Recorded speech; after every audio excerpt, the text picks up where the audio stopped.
ইয়াত 2 লাখ টকা আছে। এইখিনি পইচাৰ বাবে তোমাৰ এই অৱস্থা হোৱাটো মই নিবিচাৰোঁ। আচৰিত হৈছা চাগে, মই কেনেকৈ জানিলো এইবোৰ কথা।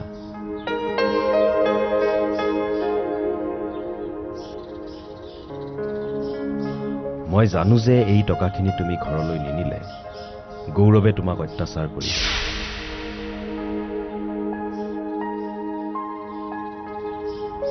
আপুনি কি কৈছে মই হলে একো বুজি পোৱা নাই। তুমি কাৰ আগত মিছা মাতিছা?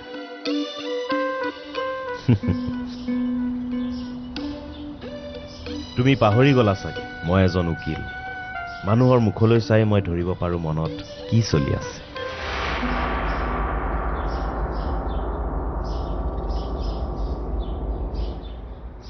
তোমাৰ মনত চাগে এতিয়া বহুত প্ৰশ্ন। তাৰ ভিতৰত আটাইতকৈ ডাঙৰ প্ৰশ্নটো হৈছে গৌৰৱ কিয় হঠাৎ সলনি হ'ল? কিয় তোমাৰ প্ৰতিটো কথাতে সি বেয়া ব্যৱহাৰ কৰে? কাৰণ মই গৌৰৱক কৈছিলো তোমাৰ লগত এইবোৰ কৰিব। এতিয়া তুমি সুধিব বিচাৰি আছা কিয় কিয় মই এই কাম কৰিলো? কাৰণ মোৰ এই জীৱন গৌৰৱে বিচাৰে তুমি তাক এৰি গুচি যোৱা।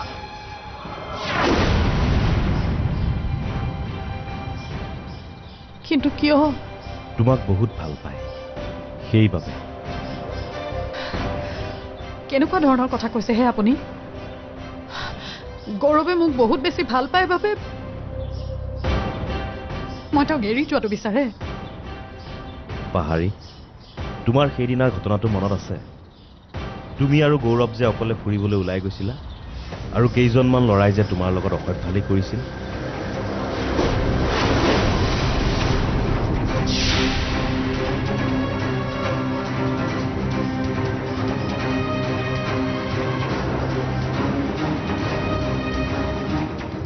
বোৱাৰীজনী বৰ ধুনীয়া দেই। হয় দে, এই লেঙেৰাটোৱে ইমান ধুনীয়া ছোৱালীজনী কেনেকৈ পতাম? আমাৰ ফালে অকমান চাবা, আমি কিন্তু খোজ কাঢ়িব পাৰো নে কি ক? ঠিকেই কৈছ।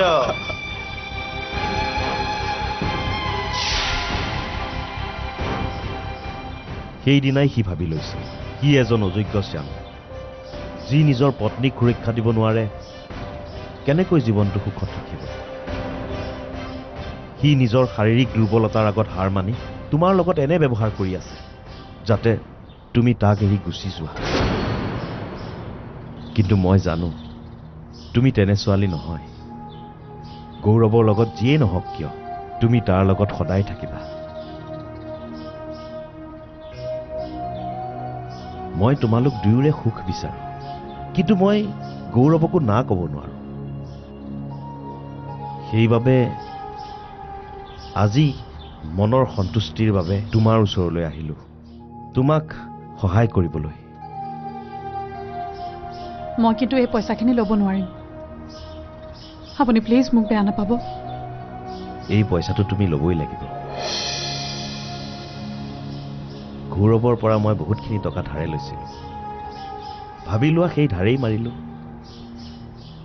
এয়া মোৰ পইচা নহয়, গৌৰৱৰে পইচা। লোৱা।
কলৈ যোৱা ইমান সাজি কাচি আপোনাক এটা গুড নিউজ দিয়াই নাই নহয়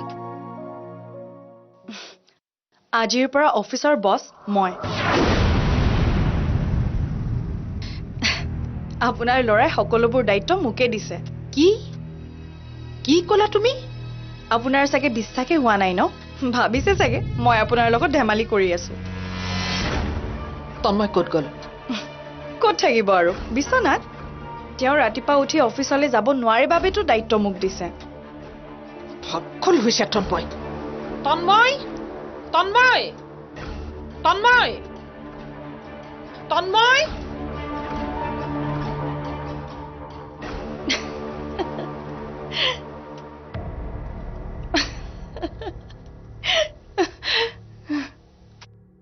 তন্ময় তন্ময় তন্ময় এইবোৰ তই কি কৰিলি তন্ময় উঠ বুলি কৈছ ন উঠ হয় কুম্ভকৰ্ণ সকলো শেষ হৈ যাব এতিয়া উঠ মা শুব দিয়া না তুমি উঠ বুলি কৈছো নহয় এই শিক্ষাজনী অফিচলৈ যাবলৈ ওলাইছে মা শুনাচোন গৰম লাগিছে এচিটো চলাই দিয়াচোন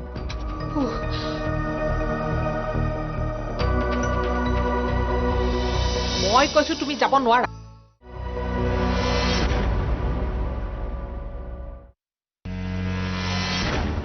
কি হ'ল কি ক'লে আপোনাৰ ল'ৰাই তুমি যাব নোৱাৰা কিয় তন্ময়ে তেনেকে ক'লে নেকি মই কৈছো তুমি যাব নোৱাৰা কিয় কাৰণটো জানিব পাৰোনে বোৱাৰী মানুহ সেইকাৰণে নালাগে যাবলৈ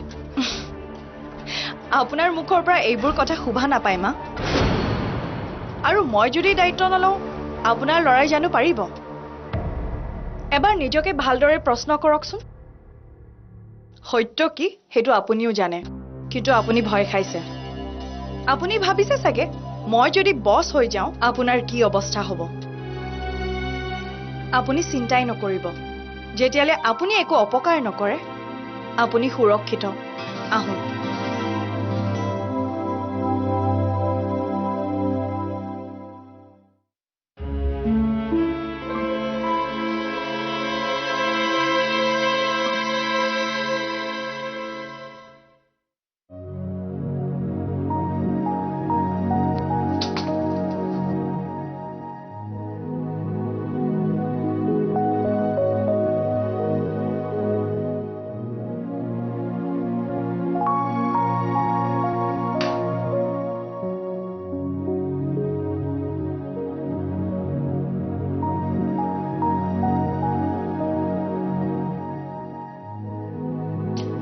চাহ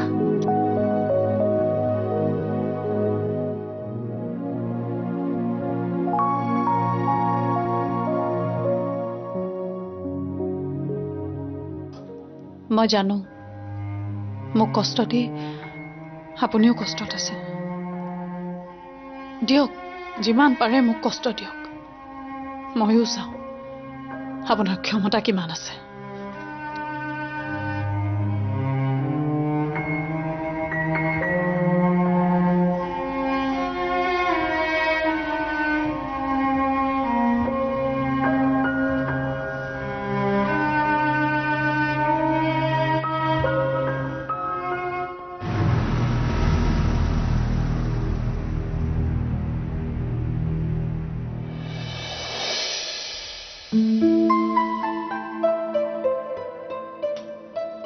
বিছনাখন অকমান ঠিক কৰি থব নোৱাৰে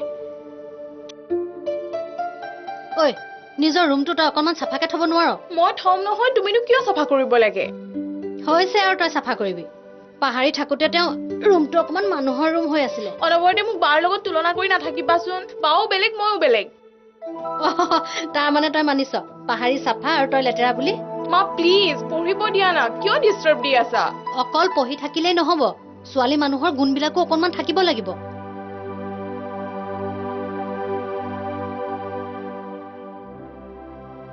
মা শুনাচোন ৰাম ঐ তই অলপ সময় ভালদৰে পঢ়া শুনা কৰিব নোৱাৰ পঢ়িবলৈ বহিছিলিহে তই কিয় ইমান চঞ্চল তই পঢ় ভালদৰে পঢ় নহয় মা মোৰ কিবা সন্দেহ হৈ আছে কি সন্দেহ কালি তোমাৰ বাৰ মুখখন দেখি এনেকুৱা লগা নাইনে যে বা যেন কিবা টেনচনত আছে খবৰ নিদিয়াকৈ হঠাৎ আমাৰ ঘৰলৈ আহিল আমাৰ লগত বেছি সময় নাথাকি পুনৰ ঘৰলৈ গুচি গ'ল তই কথাবোৰ এনেই চিন্তা কৰি থাক নহয় মা, তাই ভালদৰে কাৰো লগতে কথা পতা নাই, আনকি মোৰ লগতো।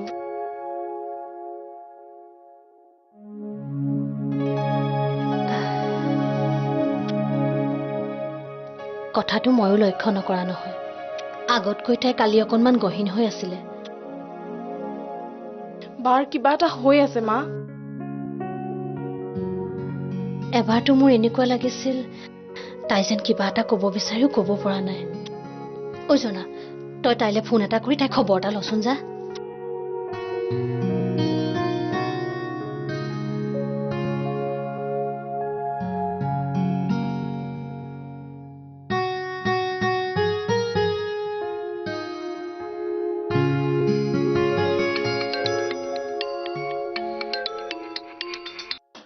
ঝৰ্ণা কচোন।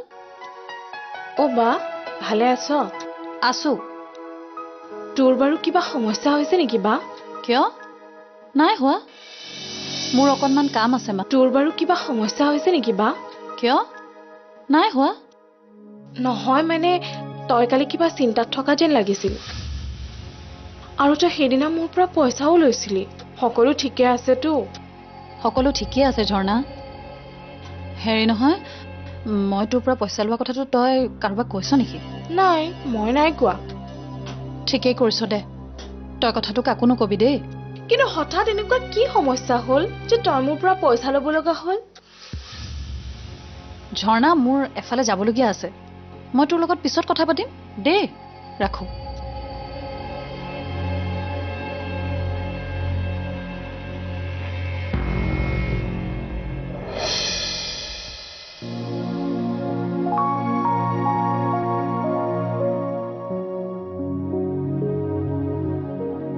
পাহাৰী কলৈ যোৱা? মোৰ অকণমান কাম আছে মা, বাহিৰলৈ ওলাই যাওঁ। বাহিৰৰ কামখিনি কৰি থাকিলে হ'বনে? ঘৰৰ কামখিনি কোনে কৰিব?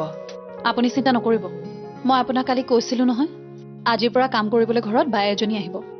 আহিব বুলিতো কৈছিলা, কিন্তু অহা নাই নহয়।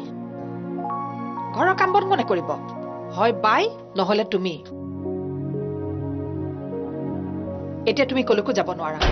যদি বাইজনী আহি নাপায়, ভাত কোনে বনাব? কাপোৰ কোনে ধুব? প্ৰথমে পাকঘৰৰ কামখিনি শেষ কৰা, তাৰ পাছত যলৈ যোৱা গৈ থাকিবা। মা, পাহাৰী এইখন ঘৰৰ বোৱাৰী, এইবোৰ কাম কৰিলে তাইক শোভা নাপায়।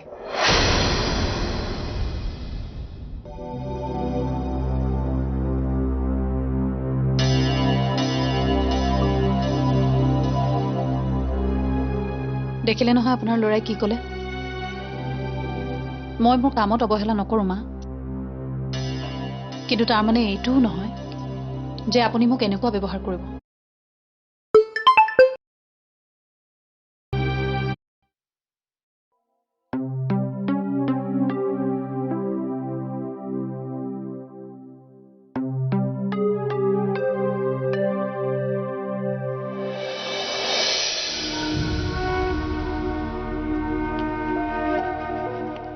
এইবোৰ কেনেকৈ হ'ল গৌৰৱ?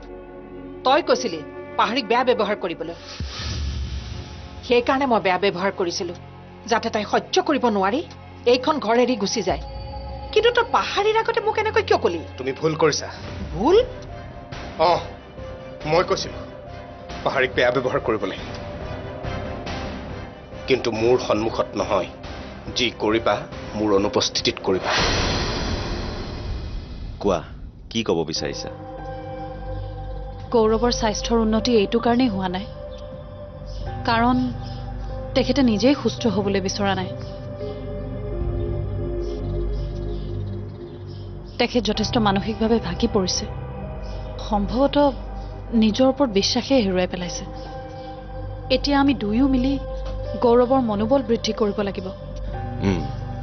কথাটো ময়ো লক্ষ্য কৰিছো। গৌৰৱ আগৰ গৌৰৱটো হৈ থকা নাই। তাৰ কথাবোৰ জীৱন সংগ্ৰামত হাৰ মনা মানুহৰ দৰে হৈ গৈছে। আপুনি তাৰ ভাল বন্ধু, সেইবাবেহে মই আপোনাৰ সহায় বিচাৰিছো। কোৱা, মই কি কৰিব লাগিব? মোৰ লগত ডক্টৰৰ ওচৰলৈ যাব লাগিব। চিকিৎসা যিজনে কৰি আছে সেইজন ডক্টৰ।